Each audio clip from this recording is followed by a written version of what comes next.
琴日係中大100年校慶，點解中大嘅英文名唔係孫中山 University， 而係新一聲 University？ 因為新一聲係150年前嘅粵語拼音。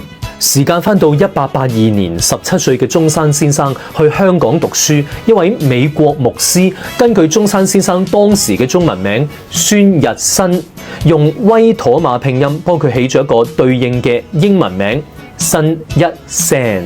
呢套拼音叫威妥瑪，係150年前鴉片戰爭之後，一位叫做威妥瑪嘅英國士兵嚟中國生活咗幾十年，發明咗呢套拼音。中華煙啦、茅台酒啦，用緊嘅都係150年前嘅威妥瑪拼音嚟嘅。